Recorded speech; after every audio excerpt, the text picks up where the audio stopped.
அதுக்கு பேர் என்ன சார்? உங்க கருத்து தமிழக அரசின் கருத்தை எடுத்துக்கலாமா? நம்முடைய தேனி மாவட்டம் வருசநாடு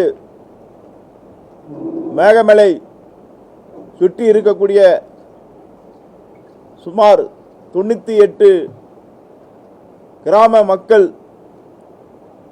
வெளியேற்றம் சம்பந்தமாக இந்தியாவிலே ஆளுமை நிறைந்த வழக்குரைஞர்களை வைத்து சீராய்வு மனு உச்ச நீதிமன்றத்திலே போட்டு இந்த மக்களுக்கான நீதியை பெற்றுக் கொடுக்க வேண்டும் என்பது நம்முடைய தமிழக வெற்றிக் கழகத்தின் முடிவு. சார், இப்போ வந்து பார்த்தீங்கன்னா நேற்று உச்ச நீதிமன்றம் ஒரு கடுமையான ஒரு கருத்தை தெரிவிச்சிருக்கு. உடனடியாக வெளியேற்றணும் அப்படின்னாங்க. ஏன்னா நிர்மல்குமார் என்ன சொன்னார்னா, புதன்கிழமை அடுத்த ஹியரிங் வரும்போது நாங்கள் மறுசீராய்வு மனு தாக்கல் செய்வோம் அப்படின்னு ஒரு வாக்குறுதி ஆக்சுவலாக கொடுத்தாரு.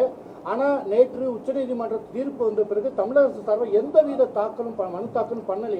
இல்ல மனு தாக்கலுக்கான பணிகள் நடைபெற்று இருக்கு. ஒரு துறை அல்ல, 4-5 துறையிலிருந்து பேக் சைடு எடுத்துக்கிட்டு இருக்கோம். எடுத்தோம் கவிழ்த்தோம் அப்படிங்கிறது தாவேக்காவின் கொள்கை அல்ல.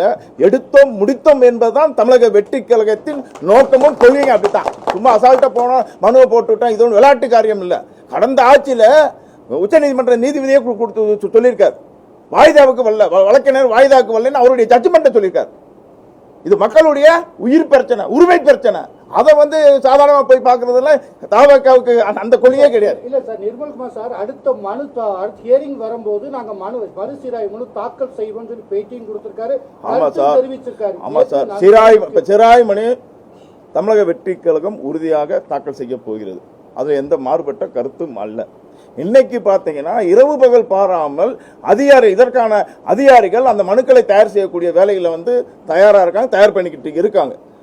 நாளைக்கோ நாளை மறுதினமோ உறுதியாக சீராய்வு மனு பதிவு செய்யப்படும். இப்போ மறுசீராய்வு மனு தாக்கல் செய்யப்படும் போது சட்ட ரீதியாக தான் கேட்கிறேன், தாக்கல் செய்யும் போது ஆக்கிரமிப்பாளர்னு சொல்லுவீங்களா, இல்ல விவசாயிகள் சொல்லுவீங்களா, இல்ல பூர்வக்குடி மக்கள் இங்க வசிக்கிறாங்கன்னு சொல்லுவீங்களா? எதை பேஸ் பண்ணி அந்த மறுசீராய்வு மனு தாக்கல் செய்யப்படும்? நான் ஏற்கனவே சட்டசபையிலே சொல்லிட்டேன். இது பூர்வக்குடி மக்கள், இந்த மண்ணுக்கான மக்கள். ரெண்டாவது வன உரிமை சட்டம் இருக்குங்க, வன உரிமை சட்டம் அது ஸ்ட்ராங்கா இருக்கு. வன உரிமை சட்டம் கடந்த ஆட்சியில் வன உரிமை சட்டத்தை ஸ்ட்ராங்கா சொல்லியிருக்கலாம். உச்ச நீதிமன்றத்தில் கடந்த ஆட்சியில் வன உரிமை சட்டத்தை ஸ்ட்ராங்கா சொல்லியிருக்கலாமுங்க.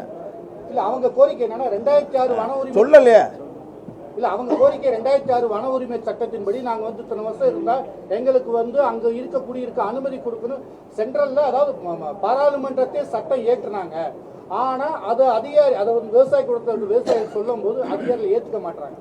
அதிகாரி இல்லைங்க, கோர்ட்லே கடந்த ஆட்சியாளர்கள் கோர்ட்லே இந்த வன உரிமை சட்டத்தை எடுத்து வச்சு வாதாடலையா? இந்த வழக்கம் சரியா வாதாடினா இன்னைக்கு இந்த மக்களுக்கு இவ்வளவு பிரச்சனை வந்திருக்காது. இந்த மக்களுக்கு இவ்வளவு பிரச்சனை. ஒரு கேஸ் 7 வருஷம் 8 வருஷம் 10 வருஷம் கோர்ட்ல நடக்குது. அந்த கோர்ட்ல தோத்த யாரு காரணம்? வன உரிமை சட்டத்தை எடுத்து வச்சு பேசியிருக்கலாம்ல. எவ்வளவு வல்லமை படைத்த வழக்கறிஞர்கள் இருக்காங்க. இந்த மக்களுக்கான நம்மளுடைய பூர்வக்குடி நம்முடைய தேனி மாவட்ட மக்களுக்கு உரிமையை பெற்றுக் கொடுக்கல. மக்கள் ரொம்ப பீதியில இருக்காங்க. முதலமைச்சரே இந்த மக்களோட இருக்காருங்க.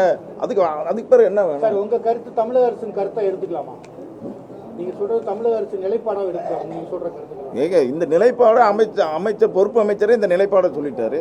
அந்த நிலைப்பாடை வலியுறுத்தியதே நான் இங்க சொல்றேன். சட்டசபையில் நான் என்ன பேசணும்னா அதைத்தான் இங்க உங்ககிட்ட நான் பேசுறேன். அதே மாதிரி நம்ம சிராய் மனுக்கான விவரங்களையும் உங்ககிட்ட சொல்லியாச்சு. நான் ஒரு சட்டமன்ற உறுப்பினர், நான் இருந்து இந்த மக்கள் அப்படி விட்டுற போறோமா? அதுக்கு பிறகு நம்மளுடைய முதலமைச்சர் அமைச்சர் மட்டத்தில் ராத்திரி மூலம் உட்காந்து வேலை செய்ய சொல்லியிருக்காரு. எந்த ஒரு அரசாங்கத்தில் இப்படி வேலை நடக்காது. நம்மளுடைய அரசாங்கத்தில் ராத்திரி மூலம் வேலை பார்த்துருக்கோம். வாரப்போ கூட நான் ஆட்சியாளர்கிட்ட கேட்டுட்டே வந்தேன். அங்கே இருக்கக்கூடிய செக்ரட்டரி லெவலில் இருக்கக்கூடிய அதிகாரிகளும் சார் நம்ம தீவிரமாக இருக்கும் பார்த்துருவோம் சார் அப்படிங்கிறத சொல்லியிருக்காங்க. நிச்சயம் ஒரு நாள் 2 நாள் நமக்கு ஒரு நல்ல முடிவு வரும். அது வரைக்கும் மக்களை பதட்டப்படாமல் மக்கள் எதுவும் அது இதுன்னு சொல்லி வந்தியை கிளப்பாமல் அவங்களுக்கான பொறுப்புணர்வுடன் அவங்க இருக்கணும் எல்லாரும்.